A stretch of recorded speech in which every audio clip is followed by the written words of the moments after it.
it that way, hoping that they would sign off at the end of the day. So that wasn't, once they caught wind of it, they were all on board and they gave us all those cars to use. I should hope so. Yeah. We're going to get one today. Everyone in this audience Everyone in gets the one. audience gets one. Look under your chair. Look under your chairs, you got a Ford Focus. We have a question right here. I guess this will be for everyone. What's the difference going between working with slapstick, like kind of thing you're doing in Angie Tribeca, and like sitcom-y, like you were talking about with Friends or Parks and Rec, like kind of experience transitioning between those kind of comedies?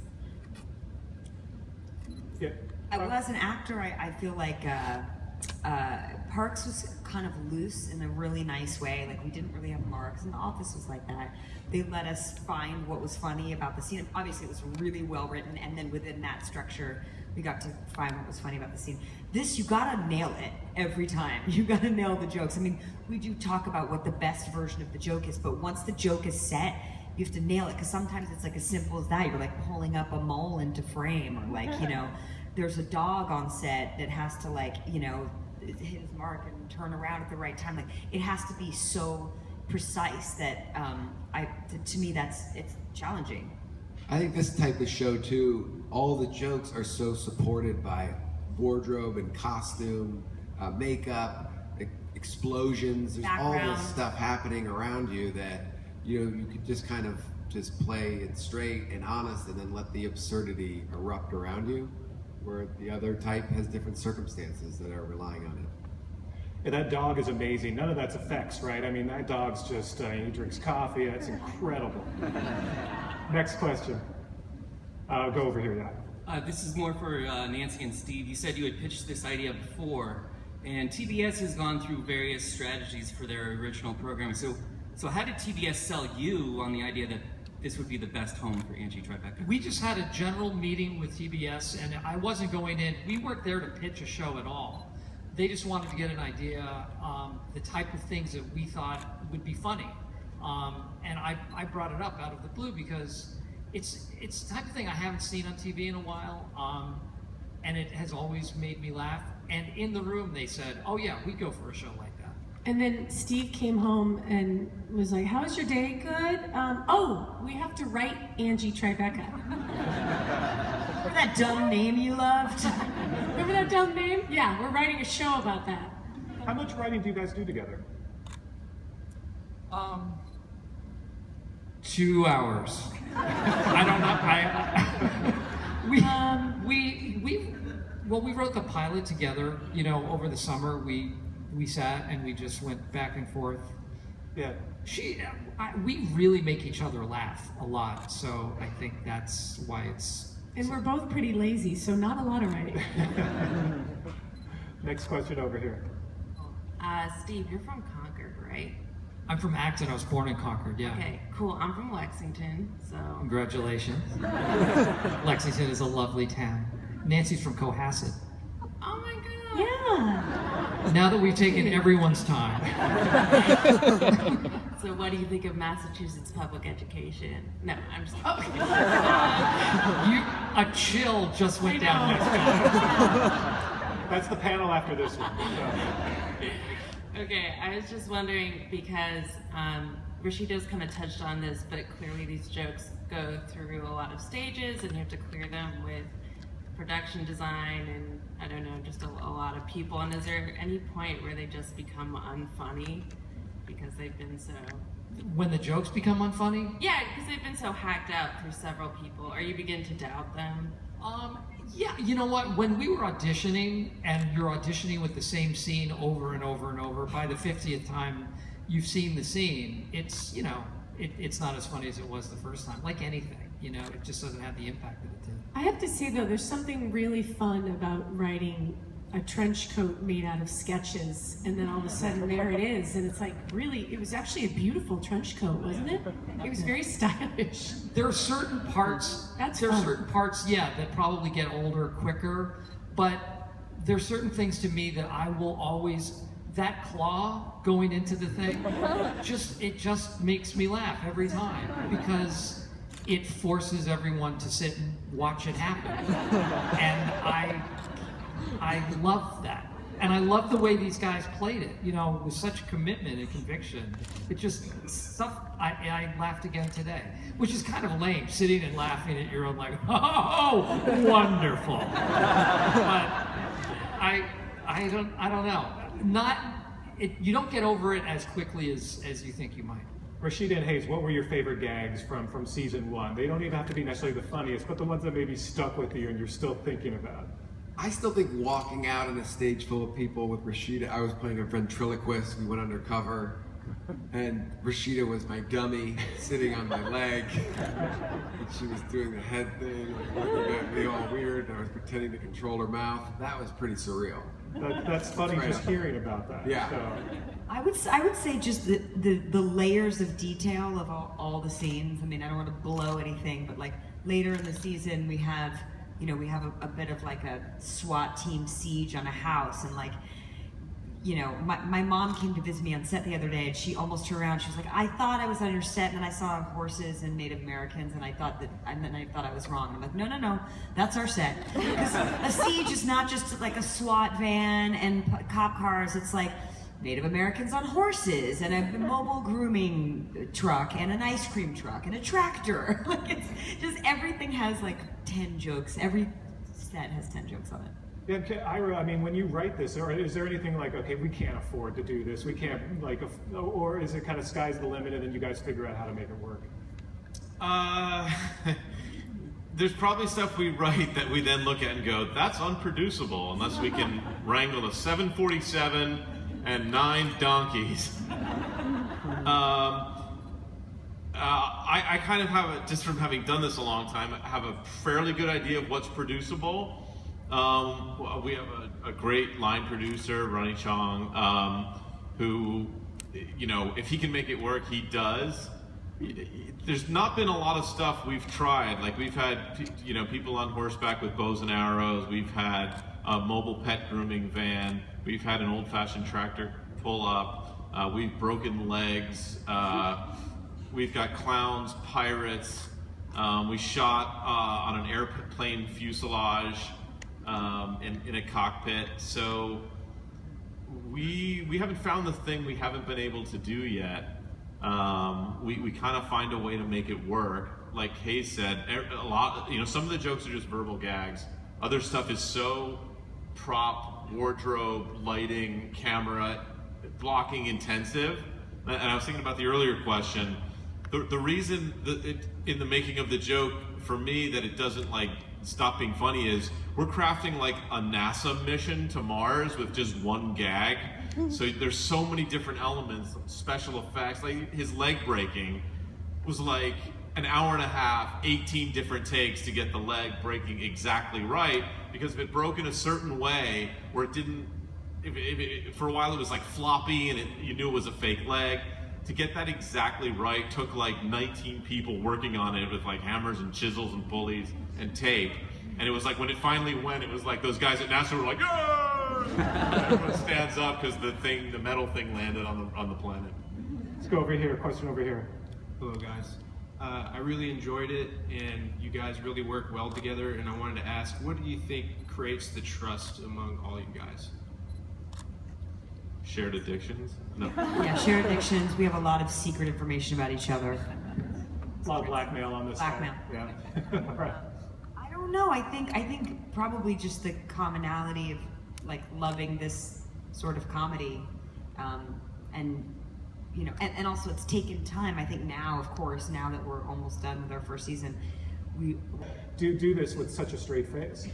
I always laugh at the dumbest, not funniest things. Like the other day, I had a problem getting through a scene, and there was nothing funny going on except that we were tired. That was it. But I have to say, it's challenging to do that tone, to figure out exactly what the tone is. And Steve and Nancy and Ira have been so helpful with this, because you can't just play it all like it doesn't matter, and you can't play it all like it matters too much. Like there's got to be some balance between you being like a member of the audience and then you being like immersed in your life there, you know. And I realize now that we've shot a season, like it's really hard to execute this kind of comedy. It's so you have to be so specific, and you have to land every joke and every visual gag has to be perfect, or else it won't get a laugh. It's like that. It's binary. It's so simple, but it's been very challenging and very, very fun. But I don't know, I laugh at really stupid things on set, so I'm like a bad person to ask. I'm just trying to imagine, I mean, the moment where you take out the little mole and you're standing with Adam Scott, I just imagine the two of you just looking at each other like... That thing was just pooping in my hand. So I was like, oh man! It was not. Adam Scott or the mole? Adam Scott was pooping in my hand. Adam Scott was pooping in your hand. There you go. Talk about, I mean, you guys have a lot of great guest stars. I mean, it's talking about Adam Scott, I mean, James Franco. It sounds like everyone... That's it. You even had Mayor Garcetti play the mayor's lackey, which was pretty funny too. But He's really good. He's very talented. Good timing. If we had auditioned 100 people, he would have gotten it, not having no connection with being the mayor. And he came up with his own dialogue too. Yeah. During that scene. Yeah, we walked into that scene thinking it was just going to be scripted, and then the mayor just starts throwing in. Yeah, the mayor was improvising. At some point, Steve, you went over and said, "Listen, hey, I'm the cool funny it, guy." Mayor." Yeah. No, he was great. Really good. But called up some friends to help out. What was the reaction you got from your pals in the comedy world? None of them wanted to do it. No, we have a few. The big get recently was Bill Murray. Came in a few weeks ago, and you put in. He's not an easy person to get in touch with or to pin down. Rashida knows every person in the world. Everyone in the world. She does. You can say, you know what? I wonder if the Chancellor of Germany would like to be on the show. She's like, let me text her. My friend Ong.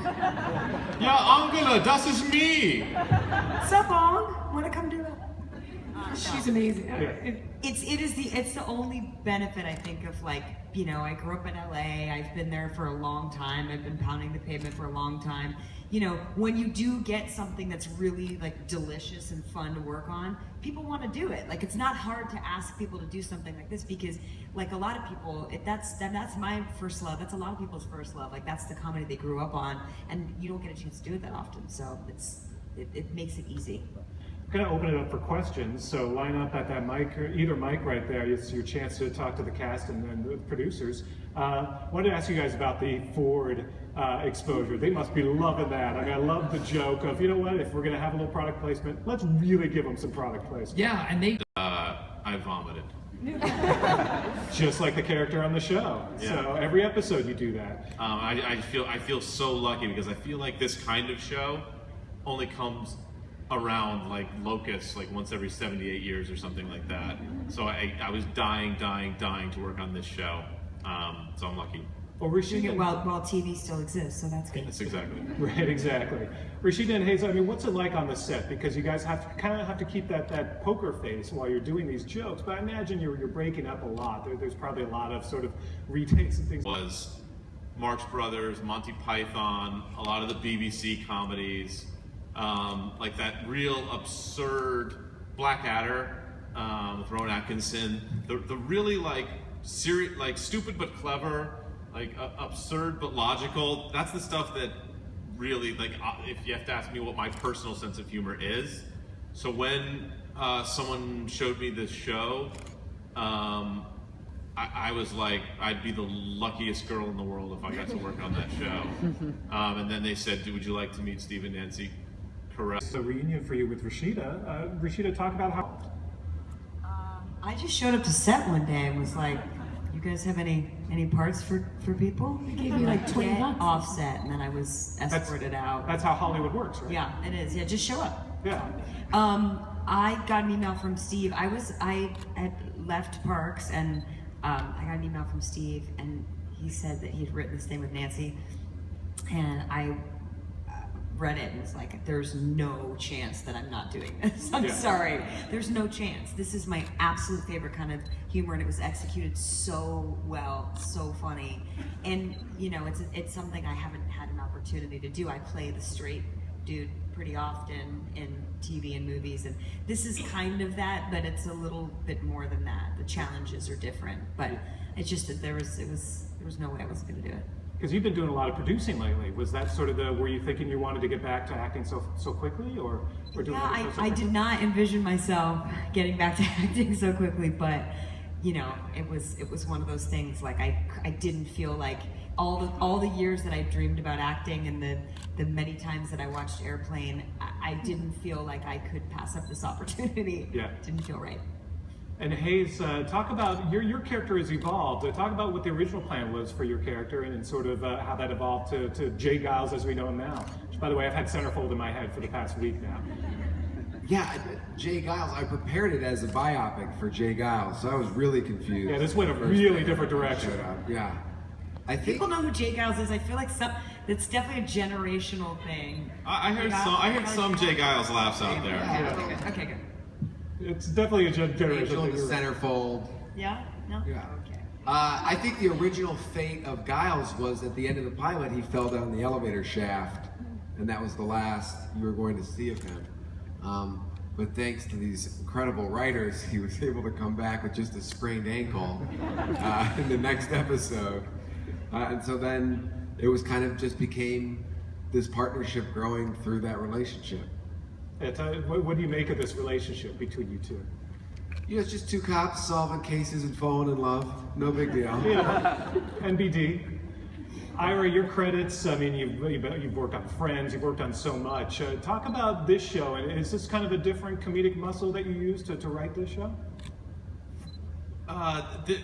This kind of humor is my first love. Friends did pretty well. And that was a very funny show. But it's much more in the traditional sitcom vein, and it had a lot of heart, and we worked hard on the jokes on Friends. But it took place in a physical universe that had rules and laws. But the stuff that I really loved. And so we kind of combined, and the name made us laugh, and we thought, wait, we should write a show based on that name. Yeah. Well, talk about coming up. I mean, this is sort of a classic. I mean, it reminds you, of course, of Airplane and some of those great movies and shows from the 70s and 80s. But there hasn't been something like this on TV for a while. Was that sort of part of the thinking? There hasn't just kind of been a fun, slapsticky, punny show in quite a while on TV? Yeah, I hadn't seen anything like this, and it's really, really stupid. And it's a type of thing. I pitched it to another network a couple of years ago. And one of